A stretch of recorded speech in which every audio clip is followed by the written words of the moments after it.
ஒரு குட்டி கதை கேட்கலாமா? ஒரு அடர்ந்த காட்டுக்குள்ள ஒரு அழகான நாவல் மரம் ஒன்று இருந்துச்சு. அதில் நாவல் பழங்கள் ரொம்ப கொத்து கொத்தா காய்ச்சி தொங்கிக்கிட்டு இருந்துச்சாம். அந்த மரத்தோட பழங்களுக்கு மட்டும் எப்பவுமே ஒரு தனி சுவை. அது தெரிஞ்ச ஒரு குரங்கு வாடிக்கையாக அங்கே வந்து அந்த பழங்களை சுவைச்சு சாப்பிடுமா.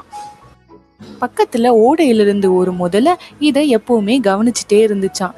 குரங்கு சாப்பிட்றத பார்க்கும்போது அதுக்கு ரொம்பவே ஆசையாக இருக்குமா. நமக்கும் இந்த சுவையான பழம் கிடைச்சா எவ்வளோ நல்லா இருக்கும் அப்படின்னு நினச்சி ஒரு முறை குரங்கு கிட்ட வாய் விட்டு கேட்டுருச்சான், எனக்கும் கொஞ்சம் பழத்தை பறிச்சு கூட, நானும் சாப்பிட்டு பார்க்குறேன் அப்படின்னு. குரங்கும் பழங்களை பறிச்சு போட முதல்ல ரொம்ப சந்தோஷமா அதை சாப்பிட்டுட்டு தன்னோட மனைவிக்கும் எடுத்துட்டு போச்சான். பழங்களை ருசிச்சு பார்த்து அதோட மனைவிக்கு ரொம்பவே அது பிடிச்சிருந்ததாம். இந்த பழங்களே இவ்வளோ சுவையா இருக்கே, இந்த பழங்களை தினமும் சாப்பிட்ற அந்த குரங்கு எவ்வளோ சுவையா இருக்கும் அப்படின்னு யோசிச்சுதான். உடனே தன்னோட கணவர்கிட்ட, எனக்கு அந்த குரங்கோட இதயம் கண்டிப்பா வேணும், எப்படியாச்சும் அந்த குரங்கை இங்க கூட்டிட்டு வாங்க அப்படின்னு சொல்லி கேட்டுச்சான். கணவர் முதலைக்கு இதுல விருப்பம் இல்லைனாலும் தன்னோட மனைவி சொல்றதை தட்ட முடியாம அந்த குரங்கு கிட்ட போய் பழங்கள் கொடுத்ததுக்கான நன்றி கடனா தன் வீட்டுக்கு சாப்பிட அழைச்சதான். குரங்கு முதல்ல சொன்னதை நம்பி அது கூட வீட்டுக்கு சாப்பிட கிளம்பி போச்சான்.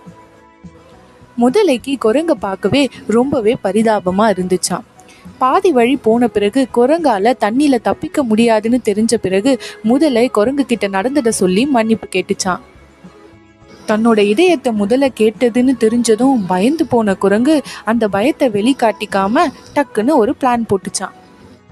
அச்சச்சோ, முதலையாரே, இதை முதலையே சொல்லியிருக்கலாம்ல, நான் இப்பதான் என்னோட இருதயத்தை அந்த மரப்பொந்திலேயே வச்சுட்டு வந்துட்டேனே அப்படின்னு சொல்லிச்சான். என்னை திரும்ப கரைக்கு கூட்டிட்டு போங்க, மரப்பொந்தில் இருக்க இருதயத்தை எடுத்துட்டு நம்ம போயிடுவோம் அப்படின்னு சொல்லி குரங்கு சொல்லிச்சான். குரங்கு சொன்னதை உண்மை நம்பி முதலையும் குரங்கை கூட்டிட்டு போய் கரையோரம் விட்டுச்சான். குரங்கு கடகடன்னு மரத்து மேல தாவி ஏறி தப்பிச்சிருச்சான். தன்னோட புத்திசாலித்தனத்தால குரங்கு எப்படியோ அந்த கஷ்டமான சூழ்நிலையில இருந்து தப்பிச்சு தன்னோட உயிரை காப்பாத்திக்கிச்சு.